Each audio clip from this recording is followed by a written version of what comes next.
James Alex from Beach Slang, and you're listening to Moshpit on Spin. Beach Slang have a new record coming out called A Loud Bash of Teenage Feelings on September the 23rd, and we have James Alex on the line. Welcome, James. Hey, thanks so much. Thanks for having me. No problem. So, now you've just released the new single, Punks in a Disco Bar. As far as I know, as the time of this call, it's only been out for about 24 hours or so. So what has the response been to the single? Yeah, so far, it's been great, you know? It's like, it's that thing, you make a thing, and you're like, is anybody going to care you made it? You know? And, yeah, so right now, things seem to be, you know, we get to hang out in this little weirdo daydream a little bit longer. Now, you only just released your debut record, which was on October last year. So this new album is coming out less than a year after the previous record. So were these did you basically have enough material for 2 albums when the last album came out? No, man, no. Because I need to sort of keep writing where songs stay fresh. I don't like things to sort of sit on a shelf for a while. So I wrote all of these when we were in Europe just earlier this year.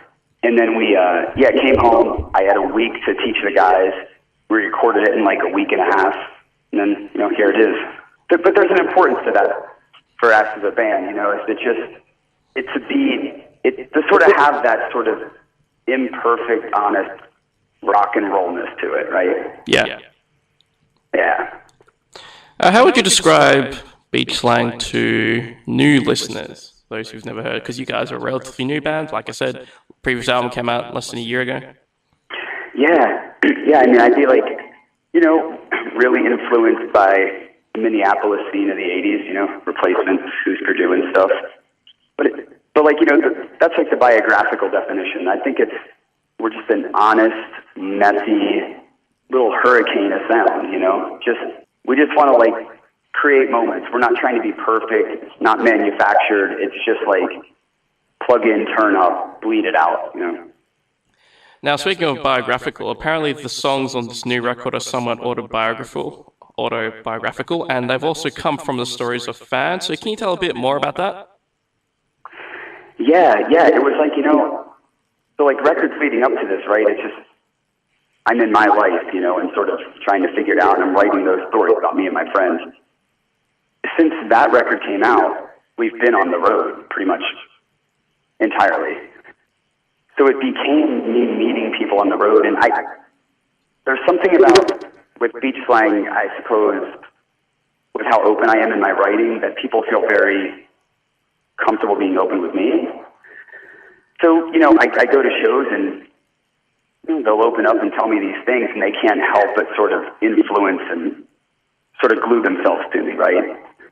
So when I'm sitting down and writing, I'm getting all these, and I'm in different cities every day, different countries or whatever, meeting just marvelously interesting people, opening up and telling me these things. I mean, what a perfect environment for a writer, you know? It couldn't help but happen the way it did. You know, and I just see myself in them, I suppose. There's this sort of misfit dreamer sort of vibe to us all, you know? So, I don't know, the stories just sort of weave themselves into each other. It's like, I see myself in all of these stories that people would tell me, you know? Awesome. Now, the Australian tour starts on the 20th of this month in Sydney at the Oxford Arc Factory. Then you guys are playing at Splendour on the Grass on the 23rd, Saturday 23rd, and after that is a show on Melbourne on the 24th of July at the Corner. So you must be looking forward to the Australian tour, right? This is your first time here, correct? First time, yeah. We're fully charged, man. We're pretty flipped out to be coming down, you know. Yeah, it's one of those things like you sort of, as a band, you're like, oh, can you imagine if we'd ever get to play Australia? And then when you get to do it, you're just like, I don't know if it's entirely sunk in yet, you know. You've heard some word from your Australian fans, how excited they are? Yeah, and that's really, you know, charged us up, you know. It's like, I don't know, to us, we're still like, to think it's that far from home and one person knows who Beach Slang is feels remarkable. You know, for enough people that, like, we're going to play those shows. with Splendor in the Grass in particular, so that's a festival show. That's a festival show, obviously, and there's a huge variety of artists playing, not just from rock or metal or punk, different genres. So, how do you set up for say a festival? Because most people obviously people who will see you on the Australian tour will be seeing you for the first time, but they'll be your fans on the other shows. But Splendor in the Grass will be basically, I guess, a little resume for new fans, hopefully people who've never heard you before and considering checking you out. How do you set up a set list like that? I think what we do is we don't really stray from what we do. That's a question I've been getting asked a lot as we play more festivals in like the U.S. and Europe and stuff. It's like, how do you bring that sort of intimate, sort of sloppy, math-inspired dive bar sort of approach to such a bigger stage? And it's like, you just do it because we don't try to recalibrate. Yeah. So have you been in contact with any of the bands that you'll be playing with at Splendor?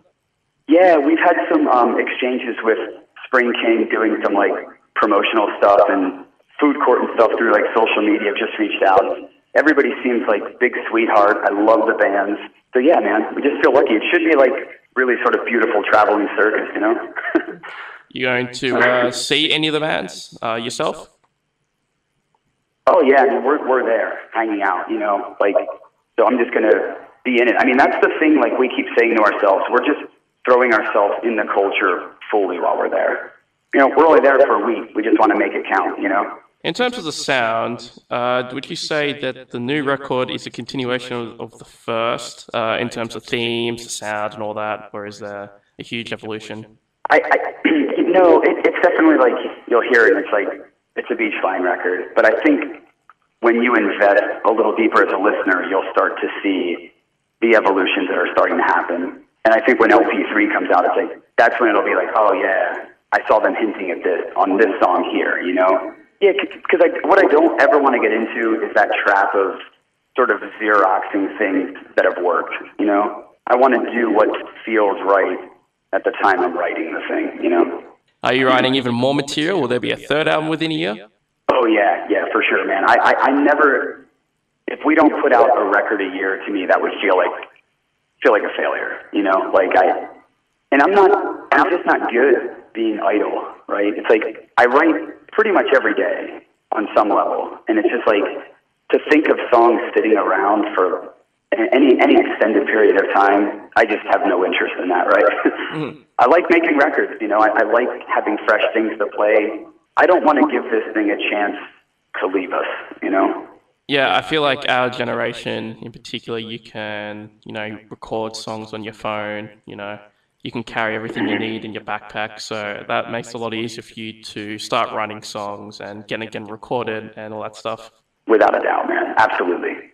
Awesome. Well, we'll end it there. So thanks very much, James, Alex, for being on the Moshpit on Sin, and we hope that all our Australian fans come see you at the shows. I hope so too, man. Thanks so much for your time. This was great. Thank you. All right. Have a good day. Cool. Take care. Bye-bye. Bye.